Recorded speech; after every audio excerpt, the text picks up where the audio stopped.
ta présence en moi devienne palpable. Je veux une autre dimension de toi. Que ta présence en moi devienne réelle. Que ta présence en moi devienne palpable. Je veux une autre dimension. Bonsoir à tous. Une fois de plus, nous nous retrouvons pour notre émission. Et nous sommes toujours dans le domaine du foyer. Cet après-midi, nous allons voir comme thème ou comme titre de notre enseignement comment gérer les conflits dans le couple. Donc nous allons parler ce soir de gérer les conflits dans le couple.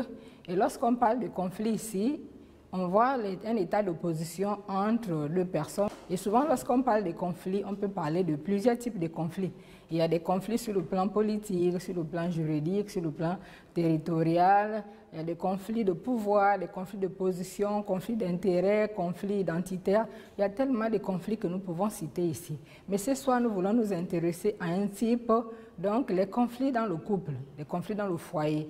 Et nous allons essayer de comprendre à la lumière de la parole de Dieu ce qu'il y a, ce que Dieu dit au sujet des conflits et comment est-ce que nous pouvons les gérer en tant que couple chrétien.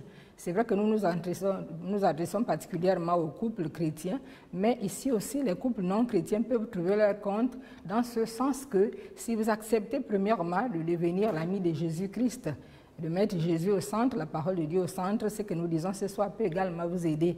Parce que nous ne pouvons atteindre le niveau que nous voulons présenter ce soir que si Jésus-Christ est dans nos vies, comme Sauveur et Seigneur, et c'est la parole de Dieu au centre de notre foyer.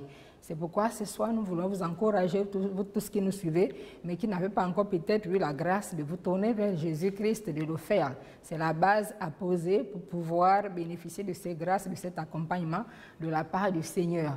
Alors ce soir, nous disions que le conflit est vu ici comme un état d'opposition entre des personnes ou des entités. Le conflit est généralement vu comme étant une discorde, une divergence, un désaccord, un antagonisme, donc soit entre des personnes ou des entités comme nous le disions. Ce soir, je voudrais donner une définition du conflit qui m'est personnelle, du moins ma façon de comprendre le conflit. Je peux dire ici que lorsqu'on parle de conflit dans le couple, ici, il s'agit de l'expression d'un malaise. L'expression d'un malaise et d'une insécurité, une menace qui est là, qui se présente. Pourquoi? Parce que simplement, lorsqu'on s'aime, deux personnes se rencontrent, s'aiment et désirent vivre ensemble, donc partager leur vie ensemble. Donc, ils veulent que vraiment cet amour coule en eux de manière fluide. Donc, ils veulent l'écoulement fluide de cet amour. Et généralement, quand quelque chose ou bien un obstacle vient se mettre là pour empêcher à cet amour de couler librement, de couler de manière fluide, donc il y a souvent un malaise. Il y a souvent un malaise et souvent il y a une certaine insécurité qui s'installe parce que la peur vient et puis souvent on a peur de perdre la personne aimée. La femme va peut-être commencer à avoir peur de perdre son mari et l'époux va commencer à avoir peur de perdre son épouse. Et puis parfois on commence à se poser un certain nombre de questions. Mais pourquoi l'autre a dit ça? Pourquoi l'autre se comporte de la sorte? Est-ce qu'il y a un problème? Ou bien est-ce qu'il y a une autre personne qui veut prendre ma place? Et puis on se pose un certain nombre de questions. Et puis voilà, ce malaise est là, cette peur est là. Et puis une certaine insécurité s'installe. Maintenant, souvent, si nous ne savons pas comment gérer cet état des choses, ce que nous vivons, ces perturbations, souvent nous pouvons arriver à des conflits. C'est vrai que le conflit dans un couple ne peut pas manquer. Lorsque deux personnes vivent ensemble, il peut y avoir des frottements, des incompréhensions, des disputes. Ça, c'est normal. On dit souvent que si les gens ne veulent plus, peut-être ne pas, parfois rentrer en contradiction, parfois pour certaines choses, ou bien des personnes qui ne veulent pas parfois qu'on parle mal d'elles, les critiques, tout ça là. Donc, à cesser de vivre en fait. Tant que vous êtes en vie, tant que vous vivez, vous êtes en mouvement, les gens auront toujours à dire, les gens auront toujours à critiquer. C'est lorsque vous avez cessé de vivre, vous avez quitté ce monde, que les gens ne vont plus parler de vous, puisque là, généralement, on parle du bien de la personne, même si la personne n'était pas tout à fait une bonne personne, mais on dira du bien de vous parce que vous êtes décédé. Mais tant que vous vivez, tant que vous êtes en mouvement, vous exercez toujours les contradictions, les incompréhensions seront là. Et vivre dans le couple quotidien tous les jours, c'est vraiment un exploit. C'est vraiment un exploit. C'est pourquoi nous avons besoin de la grâce de Dieu. Pour nous, les chrétiens, nous qui connaissons le Seigneur, nous avons vraiment besoin de la grâce de Dieu pour nous accompagner. Nous avons besoin de la grâce de Dieu pour nous accompagner. Donc nous allons voir dans la première partie de cet enseignement la source des conflits.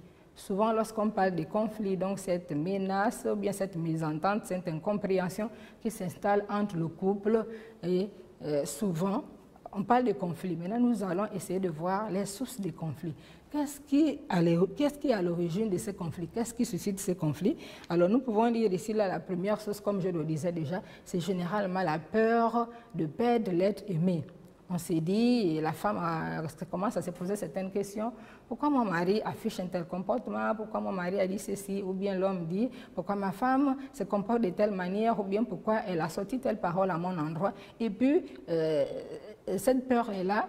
Et puis, une certaine suspicion s'installe et une certaine insécurité s'installe, généralement. Donc, et puis, parfois, ça peut nous amener au conflit si la chose est mal gérée. Si vraiment la chose n'est pas bien gérée, le couple peut aboutir à des conflits ou à un conflit. Et aussi, ce que nous pouvons dire, c'est la différence de personnalité. Lorsqu'on se marie, il faut comprendre que nous sommes des personnalités différentes. L'homme, la femme, souvent, nous ne sommes pas les mêmes personnes. C'est pourquoi parfois on parle de personnes extraverties ou de personnes introverties. Et généralement, de façon générale, je le dis bien, souvent vous verrez dans les couples que c'est une personne extravertie et une personne introvertie qui vivent ensemble. De façon générale, ils vivent ensemble. Souvent, si ce n'est pas la femme qui est extravertie, c'est l'homme, ou bien c'est l'homme qui est introverti, et ainsi de suite. Donc, généralement, ce sont deux personnes différentes, au caractère différent, au tempérament différent, qui vivent ensemble. Et souvent, parfois, dans la manière de voir les choses, dans la manière d'apprécier les choses, dans certaines manières d'apprécier les choses, parfois, il y a ces différences qui s'expriment. Donc, la manière de faire, la manière d'apprécier, la façon de parler, et ces différences sont là, s'expriment. Mais ces différences ne sont pas là pour détruire le couple. Généralement, ces différences sont là pour nous aider à nous compléter l'un l'autre. Mais donc, ces différences de personnalité-là, si elles sont mal comprises et mal gérées, donc ces différences de personnalité peuvent conduire le couple à un conflit qui n'est pas forcément nécessaire. Et nous pouvons aussi voir, en dehors de ces différences de personnalité, nous pouvons voir aussi l'absence de communication ou la mauvaise communication. On ne communique pas, on a observé de la part de l'autre un mauvais comportement ou bien quelque chose qui a attiré notre attention dans le mauvais sens, ou bien une parole mal dite, mal placée, et puis on garde ça dans son cœur, on ne parle pas. Mais la Bible nous dit que nous devons régler tous nos problèmes avec le coucher du soleil. On ne doit pas aller au lit avec des problèmes non réglés. Nous devons pouvoir nous retirer dans notre chambre et pouvoir discuter. Souvent, certaines personnes préfèrent garder les problèmes qui les embêtent ou bien ce qu'ils ont remarqué de la part de l'autre dans le cœur. C'est là dans le cœur, ils remuent ça, ils repassent ça, mais ils n'ont pas le courage de parler. Ou bien s'ils parlent, la communication n'est pas bien faite, donc on commence à agresser l'autre, on commence à accuser. Au lieu de vouloir résoudre le problème, parfois on amène encore, c'est comme si on mettait de l'huile au feu pour aggraver la situation, parce que simplement on a mal commencé à poser le problème, on a mal abordé le problème, et parfois on a utilisé les expressions qui n'avaient pas besoin d'être utilisées. On commence à accuser, on commence à agresser. Au lieu de résoudre le problème, on commence à vouloir agresser l'autre. Donc une bonne communication est souvent nécessaire pour éviter le conflit. Mais parfois, le manque de communication ou bien la mauvaise communication peut conduire le couple à un conflit. À un conflit, il y a aussi la mauvaise compagnie. La mauvaise compagnie, généralement, c'est vrai, souvent lorsqu'on parle de mauvaise compagnie, on voit la femme qui a des mauvaises copines qui lui donnent des mauvais conseils, et parfois le mari n'est pas d'accord avec ce type de fréquentation. Mais de l'autre côté aussi, parfois l'homme, après le travail, c'est vrai qu'aujourd'hui nous sommes dans le confinement, mais souvent, ce qu'on remarquait, après le travail, l'homme, il est là, il traîne, après le travail de rentrer chez lui, soit ils vont dans des endroits, manger de la grillade, prendre un jus, et certains, ceux qui boivent, prendre de l'alcool, et puis on perd beaucoup de temps, et on ne pense pas à rentrer si tôt à la maison. On ne pense pas que mon épouse a besoin de moi, les enfants m'attendent ou bien que je dois rentrer. Et bon, généralement, les femmes ne tiennent pas vraiment. Lorsqu'on parle de mauvaise compagnie, parfois c'est au quartier, au niveau des maisons, ou bien ça parle ensemble, ça critique, ça raconte, et ça passe beaucoup de temps là-dedans. Et parfois, on oublie l'essentiel de ce qu'il y a à faire. Donc, la mauvaise compagnie peut aussi nous amener au niveau du conflit, si c'est mal géré. Et autre chose que nous pouvons voir, la mauvaise utilisation de la langue, la mauvaise utilisation de notre langue. Nous ne savons pas nous exprimer. On commence à dire des paroles qui ne devaient pas être dites. On commence à pointer l'autre du doigt. On commence à dire toujours toi, s'il y a telle chose qui ne marche pas, c'est toi. Ou bien tu ne m'aides pas, tu ne fais jamais. Souvent le mot jamais, on le dit souvent, on dit jamais, tu ne fais jamais. Même quand l'autre a fait, on dit jamais, parfois on exagère. On le dit souvent, mais jamais. Et puis l'autre commence à s'énerver, mais comment ça jamais? Ou bien l'autre va passer le temps devant la télévision, les matchs de football, tout ça, alors que l'autre aimerait que l'autre lui accorde, lui donne un coup de main dans ce qu'elle est en train de faire ou bien dans le suivi des enfants. Et puis on commence à agresser l'autre, on commence à utiliser mal sa langue et parfois la langue mal utilisée peut nous amener à des frustrations, peut nous amener à des disputes inutiles parfois qu'on pouvait éviter si on apprenait à bien s'exprimer. Donc la mauvaise utilisation de la langue. Une autre source de conflit qu'on peut citer ici, c'est des problèmes financiers. Les problèmes financiers peuvent arriver et puis on va commencer à se demander pourquoi il y a tel problème. Les problèmes financiers vont arriver et puis la femme ne comprend pas pourquoi son mari a des problèmes de finances ou bien le mari ne comprend pas pourquoi parfois les finances sont mal gérées, peut-être parfois pour des futilités, pour ce qui n'est pas essentiel, les finances sont utilisées, les finances sont mal gérées et ça, si également c'est mal contrôlé, on peut arriver à des contradictions, à des incompréhensions qui vont nous amener parfois à un conflit. Et aussi l'éducation des enfants. Une autre source de conflit, ça peut être l'éducation des enfants, où on n'est pas accordé sur la façon dont que nous voulons, pour éduquer nos enfants. Le couple n'est pas accordé sur la façon d'éduquer les enfants. Peut-être l'homme pense qu'il faut faire comme ça, et la femme pense qu'il faut faire ci, et il faut faire comme cela.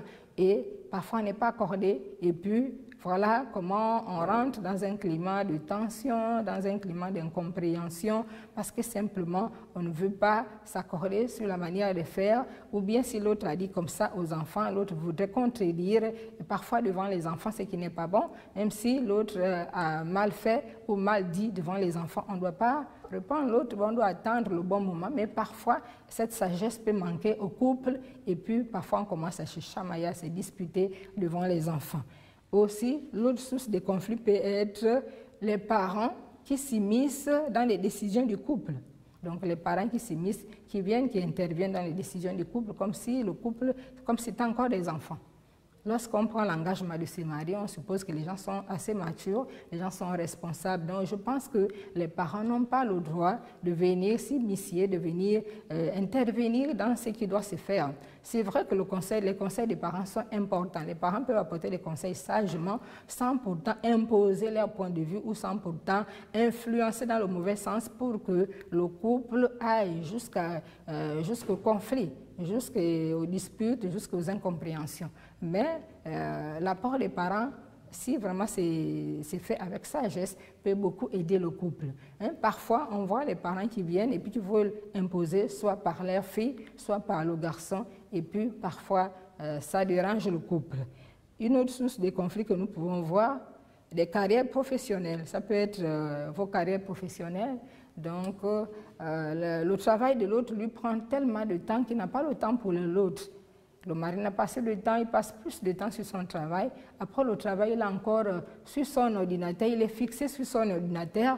Et parfois, comme je le disais déjà devant le match de football, au moment où l'autre peut-être est en train d'aller au lit, on est encore devant le match de football en train de suivre vraiment sans se rendre compte du besoin de l'autre, que mon épouse aimerait maintenant que je parte au lit avec lui, ou bien au moment où le monsieur va au lit, voilà la femme qui est encore là en train de suivre les séries télévisées, ou bien on est sur le téléphone dans WhatsApp et sur d'autres réseaux sociaux, on est là vraiment prend tout le temps et sans se rendre compte que l'autre est en train de réclamer parfois ma présence.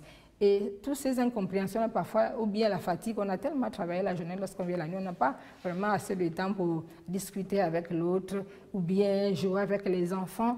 Et parfois, ces écarts au niveau de ce que nous faisons, nos comportements, bien, peuvent entraîner vraiment des incompréhensions qui peuvent aller jusqu'aux disputes et parfois mettre le couple mal à l'aise. Et si vraiment il manque la sagesse dans la manière de faire, d'aborder les choses, s'il manque la maîtrise de soi, s'il manque la retenue, la modération, on peut aboutir au conflit. Et de façon générale, on peut citer autant de sources de conflits. Mais la dernière source de conflit que j'aimerais citer ici, là, bon, s'il faut appeler ça source de conflit, c'est en fait le manque de vie transformée. Si nous avons donné nos vies à Jésus soit comme Sauveur et Seigneur, et si nous ne manifestons pas la transformation, le fruit de l'Esprit, toutes les petites choses que nous pouvons négliger, qui sont parfois négligeables, vont devenir des problèmes, vont devenir des sources de problèmes. Donc, des petites choses que nous pouvons parfois banaliser, négliger, vont devenir des grandes choses qui vont causer des problèmes, tout simplement parce que parfois il nous manque une certaine maturité, il nous manque un certain recul, on ne sait pas parfois mettre un peu d'eau dans son vin, et parfois ça devient compliqué, ça devient difficile. Mais nous devons, par la grâce de Dieu, demander à Dieu la force de nous aider à voir comment faire. Donc nous venons de voir autant des sources de conflits et on pouvait encore s'étendre et continuer à citer. Mais dans la deuxième partie de cet enseignement, nous voulons aussi parler de comment résoudre ces conflits finalement.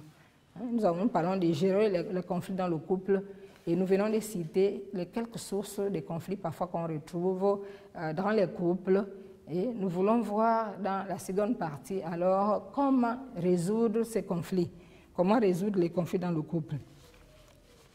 Déjà, gérer un conflit dans le couple ou résoudre un conflit dans le couple fait déjà appel à notre maturité et à notre connaissance de Dieu. Si nous connaissons le Seigneur, si nous sommes chrétiens, nous avons reçu Jésus comme Sauveur et Seigneur, notre transformation, notre maturité, notre connaissance de Dieu va beaucoup jouer dans la résolution du conflit. Donc nous avons vraiment besoin de cela, de cette dimension spirituelle, ce dépôt qui est là, comme je le dis souvent, ce dépôt qui est là, cette dimension spirituelle va beaucoup nous aider dans la façon de résoudre les conflits. Alors comment gérer les conflits? Nous devons commencer par les identifier. Qu'est-ce qui cause problème dans notre maison, dans notre couple? Est-ce que ce sont des incompréhensions dues au manque de communication? Est-ce que ce sont des problèmes de finances? Est-ce que ce sont les problèmes du fait que le temps est mal géré? On n'accorde pas assez de temps à l'autre? Est-ce que ce sont des problèmes au niveau de l'éducation des enfants, on n'arrive pas à s'accorder? Est-ce que c'est la gestion des amis? Qu'est-ce qui cause problème dans notre couple? Nous devons d'abord pouvoir identifier les conflits, les types de conflits ou bien les sources de conflits que nous vivons dans notre couple avant de pouvoir résoudre ces conflits. Certainement, parmi les sources que nous avons évoquées ce soir, vous vous retrouvez dans votre couple, vous retrouvez certaines de ces sources là-dedans, ou certainement, c'est quelques sources que nous venons d'évoquer ce soir que vous reconnaissez, et peut-être il y a d'autres que je n'ai pas pu citer ce soir, mais en tout cas, que ces sources aient été entièrement citées pas, vous connaissez dans votre couple ce qui dérange. Donc, les sources de ces conflits, déjà les identifier, les comprendre, et avant de pouvoir les régler, avant de pouvoir les résoudre. Donc, lorsque nous avons identifié les sources de ces conflits, nous devons comprendre maintenant, dans le deuxième moment, que nous devons les résoudre. Nous ne devons pas garder les conflits, nous devons les résoudre. Nous devons déjà comprendre, comme je le disais déjà, que vivre ensemble est un challenge, c'est vraiment un exploit. Donc, les incompréhensions, les contradictions ne vont pas manquer parce que nous sommes des personnalités différentes. Ce qu'il y a à faire, c'est de ne pas laisser le conflit rester demeurer, de ne pas laisser la frustration demeurer là, ou bien peut-être que l'autre vous a blessé par une parole et puis vous gardez ça jusqu'au soir et parfois vous allez jusqu'au lit avec. Mais nous devons avoir le courage de pouvoir résoudre ce problème, ces conflits. Et généralement, vous allez vous rendre compte que dans un couple, la première personne qui recherche la paix est la personne la plus mûre. Donc vous allez vous rendre compte, la personne qui s'abaisse la première pour rechercher la paix, pour amener l'harmonie dans le foyer, est généralement la personne mature. Hein. Elle est mature, elle est plus mûre que l'autre et souvent elle recherche la paix en première position. Parfois c'est l'homme qui généralement s'abaisse, parfois c'est la femme. Mais ce qui est sûr, la personne qui cherche toujours à régler le problème, à ramener l'harmonie au foyer est une personne mature. Et c'est vraiment une bonne chose de pouvoir le faire, de ne pas être cantonné dans son coin, en train de vouloir laisser l'orgueil ou les mauvaises pensées monter pour vouloir détruire, laisser le diable détruire le foyer. Mais nous devons être vigilants, vraiment user de discernement pour savoir que là, ce n'est pas l'Esprit de Dieu qui est à l'œuvre, mais c'est le diable qui veut détruire. Et nous devons nous humilier, apprendre à nous abaisser, nous humilier pour laisser au Saint-Esprit la première place, laisser à Dieu la première place pour pouvoir résoudre nos conflits. Alors, je disais déjà qu'un des moyens sûrs pour régler nos conflits, en tant que chrétiens, en tant qu'enfants de Dieu, c'est notre vie transformée. Si nous avons une vie transformée, nous allons facilement régler nos problèmes parce que simplement, la vie de l'homme, l'homme a reçu Jésus comme sauveur et Seigneur de manière sincère. La femme également a donné sa vie à Jésus comme sauveur et Seigneur de manière sincère.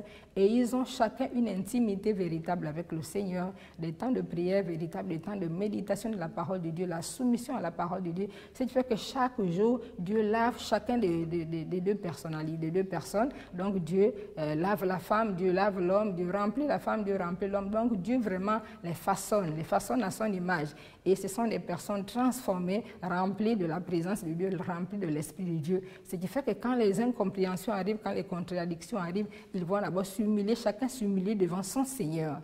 Et chacun examine la situation à la lumière de la parole de Dieu. Qu'est-ce que la Bible me demande de faire devant telle chose? Est-ce que je dois faire ceci ou je dois faire cela? Nous allons prendre quelques exemples tout en avançant. Mais avant, nous allons lire dans 2 Corinthiens 5, 17. 2 Corinthiens 5, 17 nous dit « Si quelqu'un est en Christ, il est une nouvelle créature. Les choses anciennes sont passées, voici toutes choses sont devenues nouvelles. » Si quelqu'un est en Christ, si vous devenez chrétien, vous êtes une nouvelle créature. Donc les choses anciennes, les anciens comportements, l'ancienne manière de faire, la façon du monde de faire, l'ancienne manière de parler, tout ça est passé. Vous êtes désormais une nouvelle personne, vous êtes transformé à l'image de Christ. Donc vous êtes une nouvelle créature. Et les choses anciennes sont passées, les choses anciennes font partie du passé. Nous voyons également dans Romains 12, 2, il est écrit « Ne vous conformez pas au siècle présent, mais soyez transformés par le renouvellement de l'intelligence, afin que vous discerniez quelle est la volonté de Dieu, ce qui est bon, agréable et parfait. » La Bible nous encourage en tant qu'enfants de Dieu de ne plus nous conformer au siècle présent, de ne plus nous conformer au monde présent, faire comme le monde, dire comme le monde, penser comme le monde, réagir comme le monde. La Bible nous dit, nous le déconseille. Lorsqu'on devient chrétien, nous devons nous conformer au royaume des cieux. Le royaume des cieux a ses lois, le royaume des cieux a ses règlements, le royaume des cieux a sa constitution, sa façon de vivre, sa façon de faire, sa façon de penser. Donc nous ne devons plus nous conformer à ce siècle, mais nous devons nous tourner du côté de la parole de Dieu qui dirige, qui gouverne notre royaume, le royaume des cieux. Nous sommes sur la terre de passage, nous avons une cité, une patrie, et nous avons une constitution, une façon de vivre dans ce royaume. Donc lorsque nous sommes dans ce monde confrontés à des difficultés, parfois qui sont même des attaques de l'ennemi, nous devons savoir nous tourner vers notre constitution qui est la parole de Dieu et trouver des solutions dans la parole de Dieu. En tant que personne transformée, nous n'avons pas à vouloir imiter le monde parce que mon ami fait comme ça, moi aussi je vais faire comme ça, mon grand frère fait ceci, ma grande soeur fait cela, je le ferai aussi. Mais je dois me rassurer qu'en tant qu'enfant de Dieu, ce que je fais glorifie le Seigneur, c'est conforme à la parole de Dieu. Je dois me rassurer et nous allons voir quelques exemples. Par exemple, nous allons parler, certainement, vous avez identifié que le problème qui cause la situation qui cause conflit dans le foyer, peut-être c'est un manque de communication, parce que lorsqu'on remarque que l'autre a mal dit, l'autre a mal fait, on ne parle pas, on garde. Mais si nous sommes des personnes transformées, nous allons comprendre que la communication est très importante, que le couple doit communiquer pour s'ouvrir l'un à l'autre et dire à l'autre dans un bon langage en utilisant des bonnes expressions qui viennent pour régler et non plus pour détruire. Donc savoir avec la sagesse que Dieu donne, savoir comment m'adresser à l'autre. Donc vraiment parler, s'ouvrir. Au lieu d'accuser, dire par exemple, j'ai remarqué telle chose, pourquoi chérie, mon amour, qu'est-ce qui se passe et autres. Vraiment dans un esprit de paix, de joie, dans une bonne ambiance, même si on est parfois fâché. C'est vrai souvent que lorsqu'on est fâché, parfois on n'a pas le courage de s'exprimer comme il se doit, mais nous devons faire cet effort-là si nous sommes vraiment remplis de l'Esprit, si l'Esprit de Dieu dame sur nos émotions, sur nos sentiments. Je crois que nous devons pouvoir le faire. Donc s'ouvrir l'un à l'autre et pouvoir dire ce qui ne va pas. Pouvoir dire ce qui ne va pas, ce que vous avez remarqué. Et l'autre aussi, je crois que si on a utilisé de bons termes, comme la parole de Dieu nous encourage, qu'une parole douce calme la fureur. Donc, si nous avons utilisé une parole douce, des bonnes paroles, nous nous sommes exprimés de la bonne manière, nous allons amener l'autre à s'ouvrir et non à se refermer. Donc, nous devons savoir communiquer, parler, dire ce qui ne va pas, parler, discuter et prendre des bonnes mesures pour repartir sur de nouvelles bases. Alors, si le problème qui nous embête, c'est certainement la mauvaise compagnie, ou l'autre me reproche le fait que j'ai une mauvaise compagnie, j'ai des personnes qui ne sont pas agréables, qui sont mes amis. Je peux voir ça, comment régler ça pour faire plaisir, pour satisfaire mon époux, mon épouse et pour ramener l'harmonie dans le couple. Si c'est la mauvaise utilisation de la langue en tant qu'enfant de Dieu, nous avons cette capacité de voir comment faire en sorte que mon langage soit changé et que je puisse parler comme une chrétienne, une femme remplie de l'esprit, ou bien comme un chrétien, un homme rempli de l'esprit. Ça peut être des problèmes de finances. Si des problèmes de finances surviennent en tant qu'enfant de Dieu, nous savons ce qu'il faut faire. Nous devons nous asseoir et voir ce qui ne va pas. À quel niveau se pose le problème? Qu'est-ce qui dérange? Et voir comment remédier à la situation pour que tout repart dans le bon sens. Si, par exemple, c'est le problème de l'éducation des enfants, nous pouvons voir ensemble comment faire pour que, désormais, nous puissions être accordés sur la façon d'éduquer les enfants, la façon d'aider les enfants sur le plan scolaire, ou bien la façon de les orienter, la façon de leur donner cette éducation que nous voulons. Si ce sont les parents qui s'immiscent dans nos problèmes, là encore aussi, en tant qu'enfants de Dieu, nous savons ce qu'il faut faire. La parole de Dieu est claire. Nous savons ce qu'il faut faire, nous savons comment nous adresser à nos parents avec amour, avec sagesse, avec douceur, pour que désormais, qu'ils ne viennent plus parfois imposer. Et parfois, c'est nous-mêmes qui sommes à l'origine de ce type de problème parce qu'on ouvre les portes. Pour moindre problème, des problèmes parfois qu'on peut régler entre monsieur et madame, la femme va déjà alerter ses parents, dire à ses parents, bon voilà ce qu'il y a dans mon foyer, ou bien l'homme. C'est souvent un peu difficile d'écouter des hommes. C'est souvent plus les femmes qui vont vers leur famille poser les problèmes du foyer. Et parfois les problèmes du foyer sont dehors et puis les parents sont obligés d'intervenir. Est-ce que nous sommes souvent obligés d'aller vers les familles, commencer à raconter tout ce qui se passe dans la maison? Je crois qu'avec un peu de maturité, un peu de la sagesse, nous pouvons nous-mêmes régler les problèmes de nos maisons et ne pas toujours amener les problèmes vers les parents, surtout pour nous les chrétiens qui devons être des lumières, des modèles. Faire en sorte que nos parents voient en nous le Christ, que nos parents voient en nous la lumière et qu'ils aient le désir de se tourner vers Christ.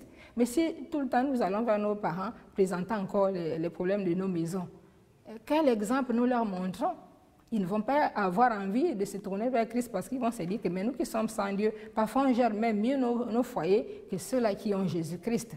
C'est pourquoi c'est vraiment une honte aujourd'hui lorsqu'on parle de conflits dans l'Église où les couples vont jusque vers les tribunaux, vers les gens qui ne connaissent pas le Seigneur pour vouloir régler leurs problèmes.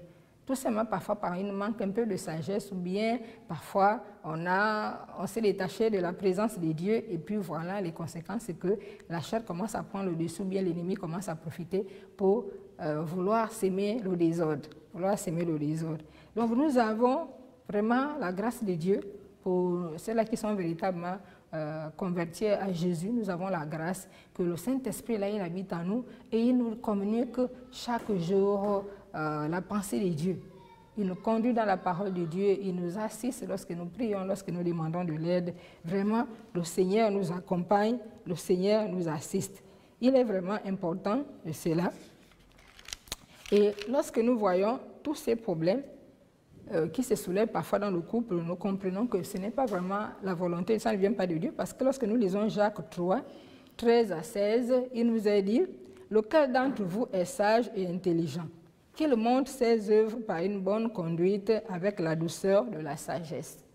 Donc si nous sommes sages et intelligents, nous devons montrer notre conduite par des bonnes œuvres.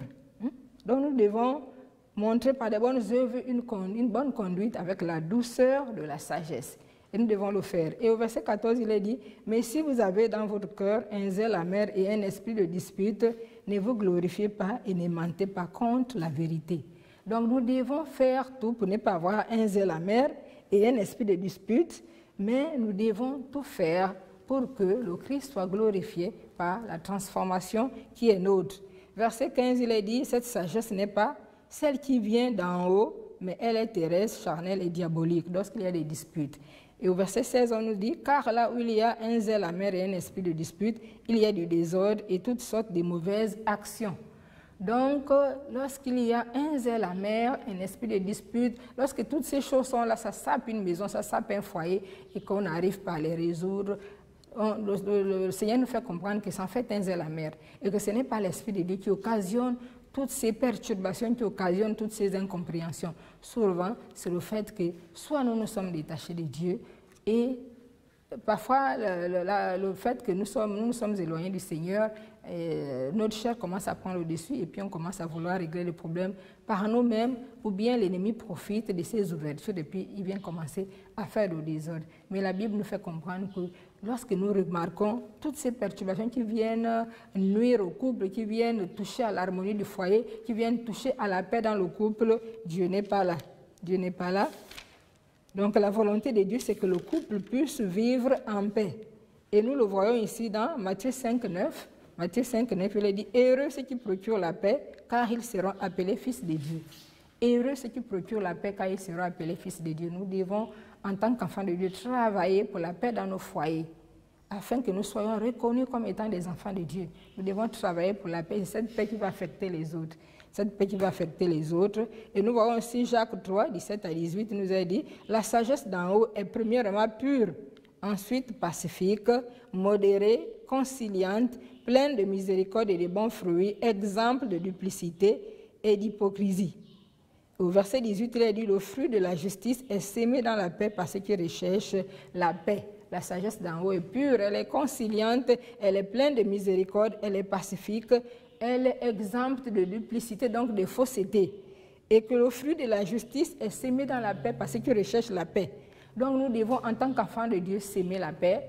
Vraiment, nous devons privilégier, encourager la justice et faire en sorte que la parole de Dieu soit le centre de tout ce que nous faisons, que la parole de Dieu soit mise en pratique et que ces problèmes soient réglés conformément à la parole de Dieu. C'est vrai qu'à un moment, si nous sommes dépassés, si nous n'arrivons pas à régler nos problèmes nous-mêmes avec le Seigneur, on peut se tourner vers un conseiller conjugal, mais généralement, ce que je dirais, c'est que s'il faudrait vraiment conseiller les couples, c'est de développer notre intimité avec le Seigneur, de permettre à Christ d'être vraiment visible en nous, de permettre au fruit de l'Esprit d'être visible en nous, pour que certains problèmes, parfois qui n'ont pas raison d'être, soient vraiment dominés.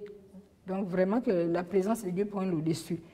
Et nous allons terminer avec le dernier point. Donc le conflit n'est pas souvent une mauvaise chose. Lorsqu'on parle de conflit, souvent on voit que le conflit est une mauvaise chose, mais le conflit en lui-même n'est pas forcément une mauvaise chose.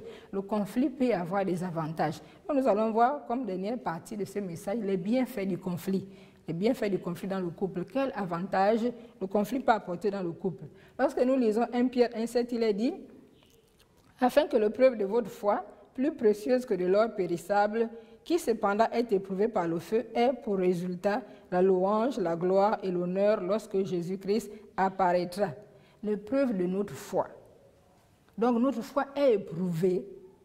Et lorsque nous lisons encore Jacques 1, 2 à 4, il nous a dit « Mes frères, regardez comme un sujet de joie complète les diverses épreuves auxquelles vous pouvez être exposés, sachant que l'épreuve de votre foi produit la patience. Mais il faut que la patience accomplisse parfaitement son œuvre, afin que vous soyez parfaits et accomplis sans faillir en rien. » Et même lorsque vous lisez la suite, on dit si quelqu'un manque de sagesse, qu'il la demande à Dieu qui donne.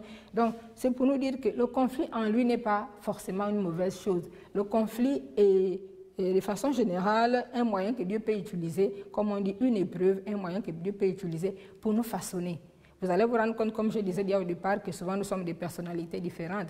Mais ces différences ne doivent pas être source de conflits, mais au contraire, ces particularités sont pour nous des richesses, parce qu'on se complète. Ce qui manque dans la femme, l'homme va compléter, ce qui manque dans l'homme, la femme complète. Donc en fait, ces différences sont là pour compléter le couple, pour que le couple soit équilibré, pour que le couple rentre dans l'harmonie. Donc le conflit vient pour nous façonner, pour nous bâtir à l'image de Christ. Le conflit vient pour que certaines choses qui dérangent encore dans la vie de la femme, qui dérangent encore dans la vie de l'homme, soient écartées. Dieu va travailler de telle sorte que le fruit de l'Esprit soit visible dans nos vies, de telle sorte que le Christ soit visible dans nos vies et de telle sorte que nos vies et notre foyer glorifient le Seigneur. Parce que les foyers chrétiens, comme je le dis souvent, prêchent l'Évangile. Les foyers chrétiens prêchent l'Évangile. Les gens qui ne connaissent pas le Seigneur doivent avoir envie de connaître le Seigneur, voir que ce sont des foyers stables, il y a la paix, il y a la joie, il y a l'amour vraiment, il y a la gaieté, il y a le bien-être. Et la gloire de Dieu est là. Donc nous devons vraiment comprendre cela. Donc ce soir, nous venons de voir comment gérer les conflits dans le couple. Nous n'avons pas tout dit, nous avons dit l'essentiel.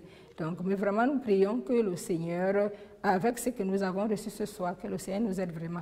Nous avons, en dehors de ces quelques encouragements que je viens de donner, nous avons des livres écrits à ce sujet. Nous avons également la parole de Dieu qui est là.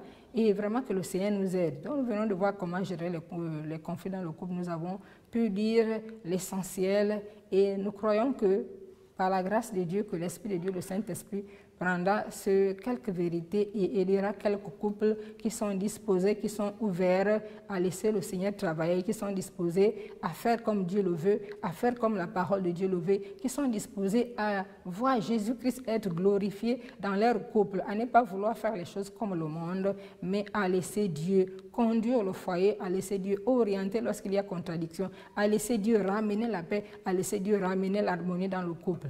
Alors ce soir, nous voulons bénir le Seigneur. Nous allons prier. Seigneur, ce soir, nous te disons merci pour ta présence. Nous te disons merci encore pour ta parole qui a été enseignée ce soir. Nous croyons, Seigneur, que tu disposes des cœurs dans les maisons, dans les foyers, Seigneur, pour que la gloire te revienne. Nous te bénissons, Seigneur, toi qui nous aides à vivre selon toi. Seigneur, toi qui nous aides à mettre ta parole au centre. Toi qui nous aides à te laisser faire, même dans les moindres détails, pour que la gloire te revienne. Seigneur, merci parce qu'au travers du conflit, tu façonnes également nos vies, tu façonnes nos foyers, pour que le feu de l'Esprit soit visible, pour que la gloire te revienne, car le Christ sera visible au travers de nos vies. Et le Christ visible au travers de nos vies attirera les autres qui ne te connaissent pas, attirera les couples malades, les couples qui sont encore égarés loin de toi, évangélisera. Nous te bénissons, Jésus, parce que tu es Seigneur. Merci encore de guérir les couples en conflit. Merci encore de donner la sagesse dans la résolution des conflits. Merci encore d'écarter tout ce qui peut être écarté. Seigneur, qui n'a pas besoin de devenir conflit. Nous te bénissons, Seigneur. Nous te rendons des actions de grâce pour ton amour, pour ta bonté, pour ton assistance. Que le nom de Jésus soit glorifié ce soir. Nous prions au nom de Jésus. Amen.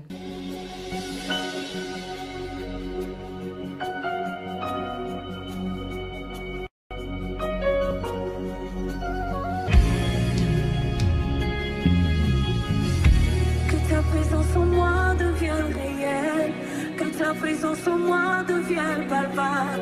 Je veux une autre dimension de toi.